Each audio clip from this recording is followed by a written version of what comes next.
लखनऊ से घनश्याम लाइव जुड़ चुके हैं। घनश्याम, गाजियाबाद का ये मामला है जहां पर धर्मांतरण के मास्टरमाइंड को बद्दों को गाजियाबाद लाया गया और कई उससे पूछताछ की जाएगी। यूपी एटीएस भी वहां पर आईबी पूछताछ करेगी। क्या लगता है, क्या खुलासे हो सकते हैं? लगातार धर्मांतरण के मामले बढ़ते जा रहे हैं देश में। घनश्याम,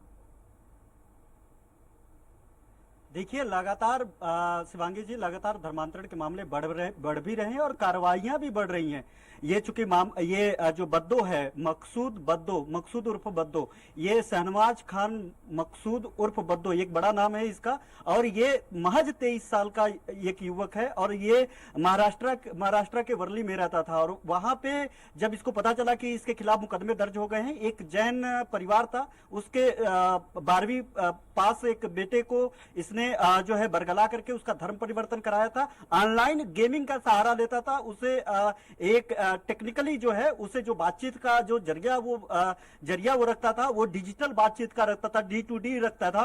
तो ऐसे डिजिटल बातचीत को रिकॉर्ड नहीं किया जा सकता है। डिजिटल बातचीत जो होती है उसका कोई डेटा नहीं रखा जा सकता है। बड़ा ही शातिर तरीके से रहमान नाम के एक और भी मौलाना था, वहां पे धर्मगुरु कह सकते हैं महाराष्ट्र का, उसके साथ मिलकर के कई राज्यों में ऐसा ये एजेंडा चलाता था, लोगों को बरगला करके धर्म परिवर्तन कराता था। जब ये मामला, तब ये लोगों के रडार पे तब आया जब कुछ ही दिन पहले जब गाजियाबाद के एक परिवार पुलिस थाने में लिखित शिकायत दर्ज कराई कि 12वीं पास उनका बेटा जो है ऑनलाइन गेमिंग के दौरान कुछ लोगों के झांसे में आकर के उसने धर्म परिवर्तन कर लिया, अब नमाज पढ़ने लगा है और पढ़ने के नाम पे, खेलने के नाम पे वो घर से बाहर जाता है और 5 वक्त जब नमाज का वक्त होता है वो जाकर के मस्जिद में नमाज करता है। उन्होंने लिखित तहरीर दी। उसके बाद ये मामला खुद ही एटीएस ने ले लिया। एटीएस के बाद एसटीएफ के साथ मिलकर के मुंबई पुलिस ने, महाराष्ट्र पुलिस ने उसको गिरफ्तार किया। वो अलग अलग जगहों पे भागता रहा। महज 2 दिन के अंदर उसने 5 नए सिम कार्ड खरीदे थे ताकि उसको पकड़ा नहीं जा सके, लेकिन वहां के लोकल पुलिस यूनिट को साथ में लेकर के महाराष्ट्र के और यूपी एसटीएफ मिलकर के एटीएस के साथ संयुक्त कार्रवाई में उसको पकड़ लिया। रहमान चूंकि जो धर्म परिवर्तन करता था, लोगों को बरगलाने के बाद जो भगौड़े जाकिर नाइक का जो क्लिप सुनाता था, वो उसको जो है पहले ही गिरफ्तार कर लिया गया था। ये जो बद्दो था यही मास्टरमाइंड था, क्योंकि उसका जो धर्म परिवर्तन कराने का जो तरीका था वो बहुत ही अलग तरीके था।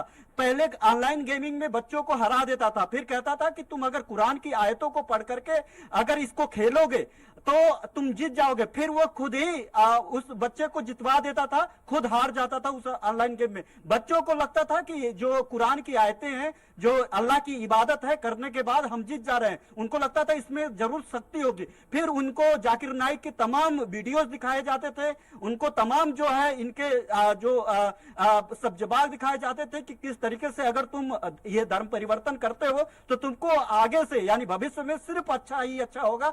इसके सब जवाब में छोटे छोटे बच्चे फंस जाते थे, ऑनलाइन गेमिंग के चक्कर में फंस करके धर्म परिवर्तन कर लेते थे। यूपी के लिए बड़ी चुनौती थी तुरंत इस मामले में।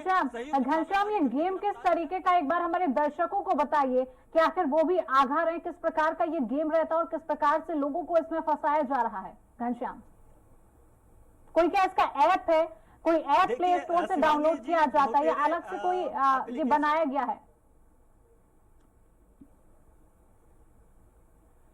देखिए शिवांगी जी, बहुत सारे तमाम गेम हैं जो ऑनलाइन लोग खेलते हैं। खासतौर पे जब से लॉकडाउन हुआ, जब कोरोना काल आया, तो बच्चे पूरी तरीके से, बच्चों की डिपेंडेंसी मोबाइल पे गई और वो उसमें खोता हुआ चला गया। तमाम बच्चे, आपने देखा होगा कि पबजी खेलते खेलते वो सुसाइड कर लेते थे, वो लोग एक दूसरे पे हिंसक हो जाते थे। तमाम ऐसे बच्चे अपने माता पिता को सील बट्टे से कूच करके मार दिए। वो साइको टाइप का वो एडिक्शन जो है उनको अलग लेकर के जाता था, उनको सोचने समझने की क्षमता छीड़ और छोटी हो जाती थी। इसी का फायदा ये बद्दो लेता था। ये ऑनलाइन गेम, चाहे लूडो हुआ, चाहे तमाम पबजी जैसे तमाम गेम हुआ, पबजी जब बैन हुआ उसके बाद इसी तरीके से, इसी पैटर्न पे तमाम गेमें आई और खासतौर पे VPN यूज करके इसको लोड किए जाने लगा। यानी जो सरकार ने बैन किया तो VPN के जरिए पबजी डाउनलोड करने लगे और पबजी की तरह से कई ऐसे बहुत सारे गेमिंग ऐप है ऑनलाइन जो जिसका उपयोग किया जाता है जब ये गेम खेला जाता है तो वॉइस कन्वर्सेशन भी लोगों के बीच में होता है। 4 अगर प्लेयर उसमें खेल रहे हैं, चारों प्लेयर एक दूसरे से बातचीत कर सकते हैं, चारों प्लेयर एक साथ खेल सकते हैं, चारों प्लेयर के फोटोज और उसके लोकेशन उसमें शो होते हैं। इसी का फायदा वो लोग लेते थे कि बच्चा खेल रहा है, उससे बातचीत करने का मौका मिल रहा है और उसी में वो कुरान की आयतें भी सुना रहा है, उसी में बता रहा है कि हम जीतेंगे क्योंकि हमने अल्लाह का नाम ले लिया है। तो बच्चे उससे गुमराह होते थे,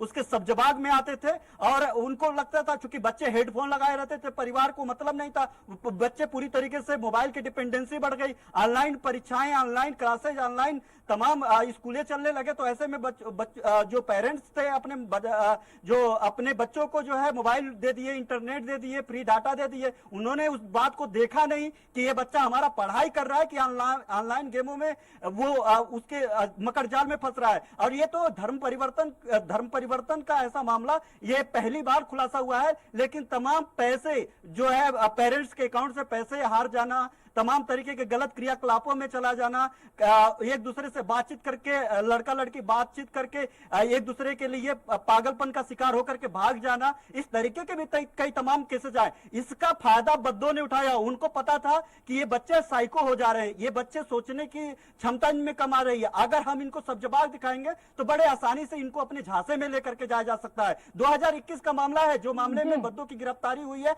आज 1 घंटे तक अभी तक पूछताछ हुई है। हालांकि उसे बाई रोड लेकर के आने की बात की जा रही थी शिवांगी, लेकिन उसे फ्लाइट के जरिए लेकर के तुरंत लेकर के आया गया है। जो गाजियाबाद की पुलिस प्रशासन ने साफ तौर पे कहा है कि 1 घंटे के पूछताछ में उसने इस बात को कबूला है कि 2021 में उसको बताया गया कि अगर तुम जीतना, बार बार उसे हराया जाता था क्योंकि वो सुपर ब्रिलियंट रहते थे, फोटो तस्वीरें किसी और लड़का लड़की का रहता था, खेलते थे, गेम के एक्सपर्ट खेलते थे, जाहिर बात है कि कोई नया लड़का उसमें हार जाएगा।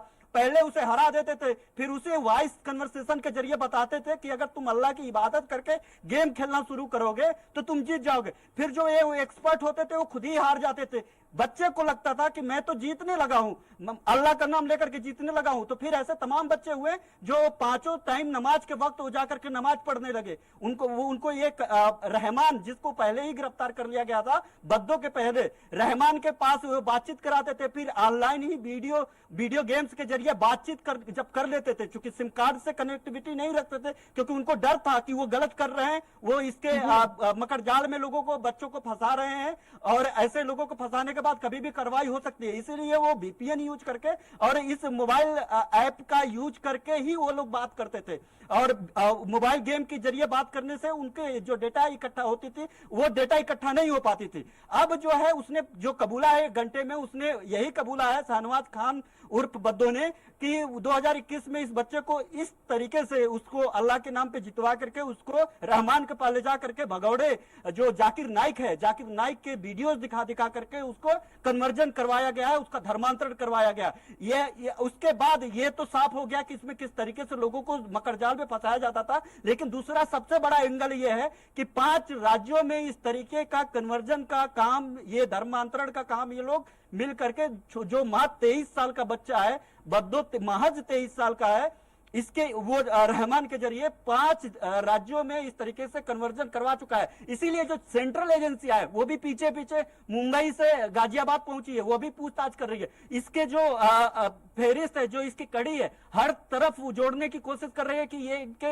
इनकी फहरिस्त कहां तक है, ये किन किन लोगों के बीच में जुड़ा हुआ है, इसके और कहां कहां जाल फैले हुए हैं, ताकि जो है इसमें सेंट्रल एजेंसियां भी इसमें कार्रवाई कर सके। अब इसकी लगातार पूछताछ होने वाली है। उत्तर प्रदेश में इसको लेकर के योगी सरकार में कन्वर्जन का जो नियम कानून है वो बहुत सख्त है। जाहिर बात है इसमें ATS, STF, local unit police इसमें पूरी तरीके से इन्वॉल्व होकर के तमाम जानकारी हम तक पहुंचाने के लिए आपका बहुत बहुत शुक्रिया। और इसी बीच गोंडा से बड़ी खबर, DM ऑफिस में आग लगने से हड़कंप मच गया है। DM के ज्वाइन करते ही ऑफिस में आग लगी।